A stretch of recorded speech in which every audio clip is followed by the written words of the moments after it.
Hello everyone, thanks for tuning in to this episode of Ville on the Ville. As I mentioned in the teaser, just needed a little more time to expand on some thoughts I have to share than we'll allow in a quick 2-minute Twitter video. So thanks for tuning in here. As I alluded in that little teaser quick take, there's some thoughts I have on the football season coming up. Some people had made mention that could Juwan Pass be a better quarterback than Lamar Jackson? Sort of a silly notion if you really think about it. So I started to try and think of why somebody might make a statement like that, and is there something else maybe they're thinking about?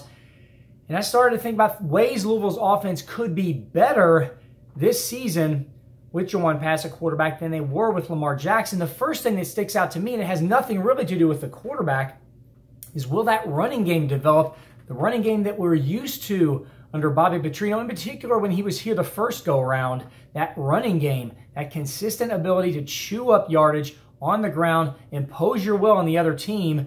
Haven't really seen that much over the past 2 seasons for multiple reasons. Obviously, Lamar Jackson at quarterback, you really don't give the ball to the running backs as much because he is so good with his feet, whether it's through a called run or an impromptu play. Lamar Jackson simply got the job done. The other thing was, I think injuries have played a major role, especially over the past 2 seasons.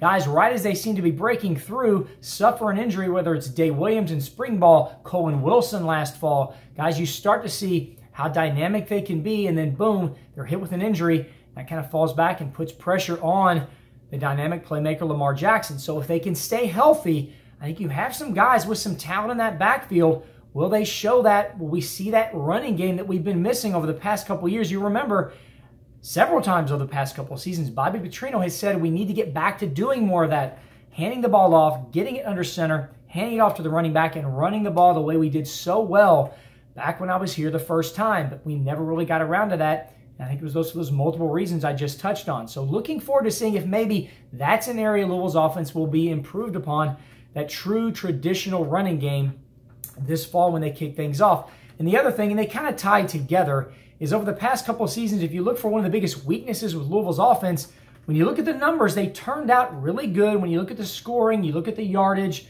Louisville had a very good offense, but I think where you saw struggles at times was that consistency of putting together drives, maintaining possession, chewing up clock at least. Even if you didn't score, did you at least shift field position and eat up some clock? And at times you saw Louisville's offense go through bouts where they really struggled, not just to score, but to just chew up clock, move the ball up and down the field. And in particular, the game that sticks out the most, and I spoke about it several times last fall shortly after it happened, was that Boston College game. Game most people did not expect Louisville to lose, and they came out and took early control. The offense looked good, but then in the second and third quarters, a glaring example of that inconsistency. The defense obviously struggled most of the season, especially with Jair Alexander out. But they really struggled, and when that offense is not at least moving the ball with regularity, it really piles up and compounds things. And you saw that against Boston College, those middle quarters, the offense, multiple 3-and-outs. There was a turnover in there, and in that time, the game completely flipped.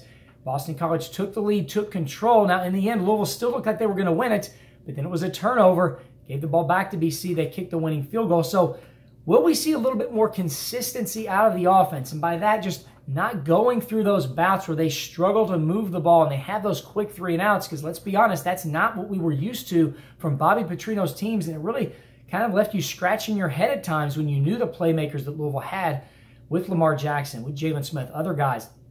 Why can't they consistently move the ball and at least eat up some clock, especially when that defense struggles? So maybe that's something we can look forward to seeing a little bit better with that consistency this fall.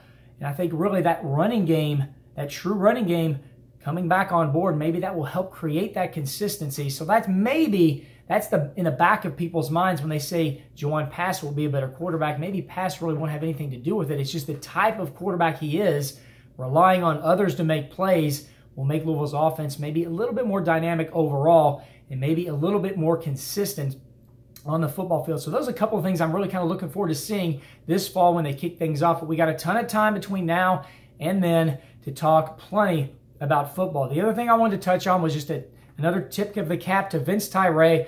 Last time I did a quick take, it was on the heels of Dan McDonnell announced that he was going to stay as Louisville's baseball coach, and I spoke glowingly, of Dan McDonnell, that he, to me, is the gold standard for any coach.